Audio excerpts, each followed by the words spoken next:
kažkaip tai džiaukimės tuo stebuklu, kurį turim. Nes ta iliuzija, kurią mes susikūrėm ir tam sapne iš tikrųjų jisai mūsų gyvenimus yra labai gražus, labai geras. Ir tuo mėgaukimės, sakau, kiekvieną akimirką. Ir reik suprast tokį dalyką, kad viskas, kas yra gerai, mum dažniausiai tai yra sudėtinga išlaikyti. Ir dėl to mes turim sportuot, kaip sakau, mokintis išlaikyti tą pozityvą, nes sunkios emocijos, jos mum priimtinesnės dėl ko? Todėl, kad mes jas geriau jaučiam. O ką mes geriau jaučiam, tai tapatinam su savo fiziniu kūnu, dėl to mum labiau patinka. Nors kaip žmogus ten sako, oi, nenoriu kentėti, bet jis viską daro, kad kentėtų. Taigi yra net toks pasakymas, nori būti laimingas, tai būk laimingas. Viskas, nereik norėt, būk paprasčiausiai laimingas, dėkok už kiekvieną akimirką, už kiekvieną daiktą, jeigu tu turi vandens atsigert neribotai, tai padėkok. Tai yra dovana, kurios net daugelis neturi. Turi vandens, viskas, tu pats laimingiausias žmogus pasaulyje, gėlo vandens, kurį gali gerti ir troškulį numalšinti. Jeigu dar turi duonos, tai tu dvigubai laimingesnis. O jeigu dar matai, girdi, gali kalbėti, gali liesti, gali užuosti, tai pat kiekvienas milijoną kartų tu turi padėkoti už kiekvieną savo pojūtį.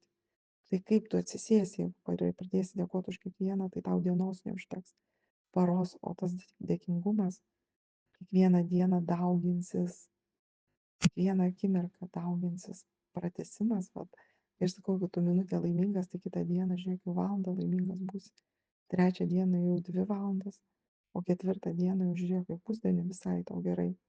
Ir tavo materijos jau tos gerosios, šviesiosios, kaip pasakyti, ne gerosios, o šviesios, jos jau įjungia valdymą tų visų negatyvių materijų.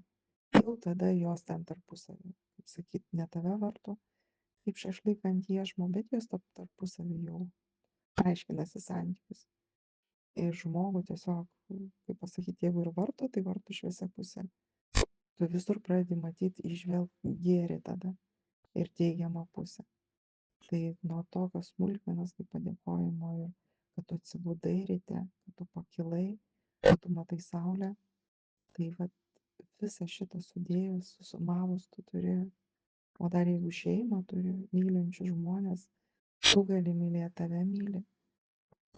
Man va šiurpas dabar eina. Aš pagalvoju, ant kiek viskas, ant kiek mes daug turim, ant kiek mes daug turim. Tai išvardinti, turbūt dienos neužtektų, savaitės neužtektų, už ką tu turi padėkoti. Ir tai žmonės daryti, tiesiog nori pykti ant kažko, pradėk dėkoti už tą, ką tu turi. Ir viskas, tiesiog išmokti verst, kaip, nu, kaip sako, pėstų tiesiog žirgą statyti, tą, kuris nešasi vieną kryptį ir apsukti jį ant jojimo momente. Ir apsisukai 180 laipsnių, neleisti savo negatyvo.